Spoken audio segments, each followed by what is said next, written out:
Bible facts and history ఛానల్కి స్వాగతం. ఈ ఛానల్లో మేము బైబిల్లోని నిజాలు, చారిత్రక ఆధారాలు మరియు దేవుని వాక్యంలోని లోతైన సత్యాలను మీకు పరిచయం చేస్తాము. పార్ట్ 2. సౌలు ఇంకా ప్రభు అయిన యేసును నమ్మిన వారిని తీవ్రంగా ద్వేషిస్తూ వారిని బెదిరించడం మరియు చంపడం మాత్రమే తన లక్ష్యంగా పెట్టుకున్నాడు. అందుకే అతడు ప్రధాన యాజకుని దగ్గరకు వెళ్లి దమస్కు పట్టణంలోని సమాజముల వారికి లేఖలు ఇవ్వమని అడిగాడు. ఆ లేఖల సహాయంతో యేసును నమ్మిన పురుషులనైనా స్త్రీలనైనా కనుగొంటే వారిని బంధించి యెరూషలేముకు తీసుకురావాలని అతడు అనుకున్నాడు. సౌలు దమస్కుకు యేసును నమ్మిన వారిని పట్టుకోవడానికి వెళ్తున్నాడు. ఆ సమయంలో అపోస్తలుల కార్యములు 9:3 ప్రకారం అతడు ప్రయాణము చేయుచు దమస్కు దగ్గరకు వచ్చినప్పుడు అకస్మాత్తుగా ఆకాశము నుండి ఒక వెలుగు అతని చుట్టూ ప్రకాశించింది. పౌలు నేలమీద పడిపోయాడు. అప్పుడు ఒక స్వరం వినిపించింది, సౌలా, సౌలా, నీవెందుకు నన్ను హింసిస్తున్నావు? అప్పుడు సౌలు, ప్రభువా, నీవెవడవని అతడడుగుగా ఆయన, నేను నీవు హింసించుచున్న నజరేయుడనగు యేసును అని చెప్పెను. సౌలుతో ఉన్నవారు ఆ వెలుగును చూశారు కాని అతనితో మాట్లాడిన యేసయ్య స్వరము వారు వినలేదు. అప్పుడు సౌలు, ప్రభువా, నేనేమీ చేయవలెనని అడుగగా, ప్రభూ, నీవు లేచి దమస్కులోనికి వెళ్ళుము. అక్కడ నీవు చేయుటకు నియమింపబడినవన్నీయూ నీకు చెప్పబడును అని అతనితో అనెను. నేలమీద నుండి లేచి కన్నులు తెరిచినను. ఆ వెలుగు యొక్క ప్రభావము వలన సౌలు చూడలేకపోయినందున అతనితో కూడా ఉన్నవారు సౌలును నడిపింపగా దమస్కులోనికి వచ్చాడు. అతడు 3 దినములు చూపులేక అన్నపానములేమియూ పుచ్చుకొనలేదు. దమస్కులో అననీయ అను ఒక శిష్యుడుండెను.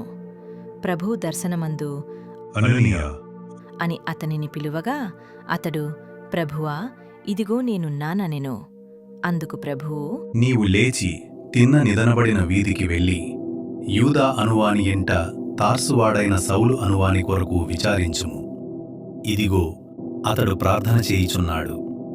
అతడు అననీయ అనునొక మనుషుడు లోపలికి వచ్చి తాను దృష్టి పొందునట్లు తలమీద చేతులుంచుట చూచియున్నాడు అని అతనితో అనెను.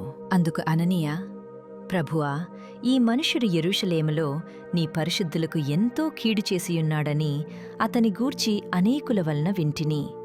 ఇక్కడను నీ నామమును బట్టి ప్రార్థన చేయువారినందర్నీ బంధించుటకు అతడు ప్రధాన యాజకుల వలన అధికారము పొందియున్నాడని ఉత్తరమిచ్చెను. అందుకు ప్రభువు, నీవు వెళ్ళుము.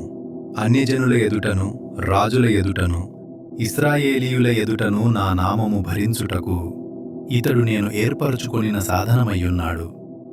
ఇతడు నా నామము కొరకు ఎన్ని శ్రమలను అనుభవింపవలెనో నేను ఇతనికి చూపుదును అని అతనితో చెప్పెను. అననీయ వెళ్ళి ఆ ఇంట ప్రవేశించి అతని మీద చేతులుంచి, సౌలా, సహోదరుడా, నీవు వచ్చిన మార్గములో నీకు కనబడిన ప్రభువైన యేసు నీవు దృష్టి పొంది పరిశుద్ధాత్మతో నింపబడినట్లు నన్ను పంపియున్నాడని చెప్పెను. అప్పుడే అతని కన్నుల నుండి పొరల వంటివి రాలగా దృష్టి కలిగి లేచి బాప్తిస్మము పొందెను. తరువాత ఆహారము పుచ్చుకుని బలపడెను. పిమ్మట అతడు దమస్కులోనున్న శిష్యులతో కూడా కొన్ని దినములుండెను. వెంటనే సమాజ మందిరములలో యేసే దేవుని కుమారుడని ఆయనను గూర్చి ప్రకటించుచు వచ్చెను. వినిన వారందరూ విభ్రాంతి నొంది, యెరూషలేములో ఈ నామమును బట్టి ప్రార్థన చేయువారిని నాశనము చేసినవాడితడే కాడా? వారిని బంధించి ప్రధాన యాజకుల యొద్దకు కొనిపోవుటకు ఇక్కడికి కూడా వచ్చియున్నాడని చెప్పుకొనిరి.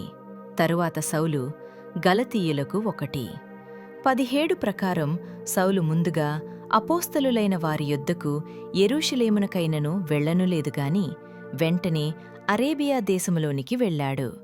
పిమ్మట దమస్కు పట్టణమునకు తిరిగి వచ్చాడు. ఈ కాలం నిశ్శబ్ద సిద్ధత కాలం. దేవుడు అతనిని లోతుగా తీర్చిదిద్దిన సమయం. అయితే సౌలు మరి ఎక్కువగా బలపడి ఈయనే క్రీస్తు అని రుజువుపర్చుచు దమస్కులో కాపురమున్న యూదులను కలవరపర్చెను. అనేక దినములు గతించిన పిమ్మట యూదులు అతనిని చంపనాలోచింపగా వారి ఆలోచన సౌలునకు తెలియవచ్చెను. వారు అతని చంపవలెనని రాత్రింబగళ్ళు ద్వారముల యొద్ద కాచుకుని ఉన్నారు గనుక అతని శిష్యులు రాత్రివేళ అతనిని తీసుకునిపోయి గంపలో ఉంచి గోడగుండా అతనిని క్రిందికి దింపారు. గలతీయులకు 1:18 ప్రకారం. తర్వాత సౌలు 3 సంవత్సరములైన తరువాత కేఫాను పరిచయం చేసుకొనవలెనని యెరూషలేమునకు వచ్చి అతనితో కూడా 15 దినములు ఉన్నాడు. అయితే శిష్యులు అతనిని నమ్మలేదు. వారు భయపడ్డారు. అపోస్తలుల కార్యములు 9:26 ప్రకారం అతడు యెరూషలేములోనికి వచ్చి శిష్యులతో కలిసి కొనుటకు యత్నము చేసెను గాని అతడు శిష్యుడని నమ్మక అందరునూ అతనికి భయపడిరి. అయితే బర్నబా అతనిని దగ్గర తీసి అపోస్తలుల యొద్దకు తోడుకుని వచ్చి అతడు త్రోవలో ప్రభువును చూచెననియూ ప్రభు అతనితో మాటలాడెననియూ అతడు దమస్కులో యేసు నామమును బట్టి ధైర్యముగా బోధించెననియూ వారికి వివరముగా తెలియపర్చెను. అతడు యెరూషలేములో వారితో కూడా వచ్చిచుపోవుచు ప్రభువు నామమును బట్టి ధైర్యముగా బోధించుచు గ్రీకు భాషను మాట్లాడు యూదులతో మాటలాడుచు తర్కించుచునుండెను. వారు అతనిని చంప ప్రయత్నము చేసిరిగాని సహోదరులు దీనిని తెలుసుకుని అతనిని కైసరయకు తోడుకొని వచ్చి తార్సునకు పంపారు. తార్సులో సేవ అనేక సంవత్సరాలు చేశాడు. గలతీయులకు 1:21 ప్రకారం సౌలు సిరియా మరియు కిలికియా ప్రాంతాలలోనికి వచ్చాడు. అపోస్తలుల కార్యములు 11 ప్రకారం స్టెఫను విషయములో కలిగిన శ్రమను బట్టి చెదరిపోయిన వారు యూదులకు తప్ప మరి ఎవనికినీ వాక్యము బోధింపక ఫేనీకే, కుప్రా, అంతియోకయ ప్రదేశముల వరకు సంచరించారు. కుప్రియులు కొందరును కురేనీయులు కొందరును వారిలో ఉన్నారు. వీరు అంతియోకయకు వచ్చి గ్రీసు దేశపు వారితో మాటలాడుచు ప్రభువైన యేసును గూర్చిన సువార్త ప్రకటించారు. ప్రభువు హస్తము వారికి తోడయ్యుండెను గనుక నమ్మిన వారనేకులు ప్రభువు తట్టు తిరిగారు. వారిని గూర్చిన సమాచారము యెరూషలేములోనున్న సంఘపువారు విని బర్నబాను అంతియోకయ వరకు పంపారు. తరువాత అతడు సౌలును వెదకుటకు తార్సునకు వెళ్లి అతనిని కనుగొని అంతియోకయకు తోడుకుని వచ్చాడు. వారు కలిసి 1 సంవత్సరమంతయు సంఘములో ఉండి బహుజనములకు వాక్యమును బోధించారు. మొట్టమొదట అంతియోకయలో శిష్యులు క్రైస్తవులనబడ్డారు. అపోస్తలుల కార్యములు 13 ప్రకారం అంతియోకయలోనున్న సంఘములో బర్నబా, నీగెరనబడిన సుమెయోను, కురేనీయుడైన లూకియా, చతుర్థాధిపతి అయిన హేరోదుతో కూడా పెంచబడిన మనయేను, సౌలు అను ప్రవక్తలును బోధకులును ఉండిరి. తరువాత పరిశుద్ధాత్మ ద్వారా బర్నబాను సౌలును పిలిచిన పని కొరకు వారిని నాకు ప్రత్యేకపరచుడని వారితో చెప్పెను. అంతట వారు ఉపవాసముండి ప్రార్థన చేసి వారిమీద చేతులుంచి వారిని పంపారు. పౌలు అనే పేరు గురించిన మొదటి స్పష్టమైన ప్రస్తావన అపోస్తలుల కార్యములు 13వ అధ్యాయం 9వ వచనంలో ఉంది. సౌలు అనేది ఒక హీబ్రూ పేరు. దీనికి కోరబడినది లేదా ప్రార్థించబడినది అని అర్థం. ఇశ్రాయేలు మొదటి రాజు అయిన సౌలు పేరు మీదుగా ఈ పేరు యూదా ప్రజలలో ఒక సాధారణ పేరుగా ఉండేది. ఈ పేరు ప్రధానంగా యూదుల సమాజాలలో, ముఖ్యంగా యెరూషలేం మరియు యూదయాలో ఉపయోగించబడేది. మరియు తార్సు సౌలు క్రైస్తవుడిగా మారకముందు ఈ పేరుతోనే పిలువబడేవాడు. పౌలు అనేది రోమా లేదా గ్రీకు లాటిన్ పేరు. దీని అర్థం చిన్న లేదా వినయం గలవాడు. సౌలు అన్యులకు ప్రకటించడం ప్రారంభించినప్పుడు దీనిని ఉపయోగించడం ప్రారంభించాడు. పౌలు అనే పేరును ఉపయోగించడం వలన అతను గ్రీకు మరియు రోమా ప్రజలకు కనెక్ట్ అవ్వడం సులభమైంది.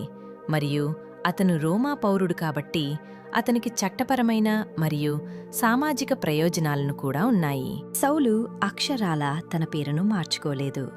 నిజానికి అతనికి అప్పటికే 2 పేర్లు ఉండేవి. ఇది రోమా సామ్రాజ్యంలో ఉన్న యూదులలో సర్వసాధారణం.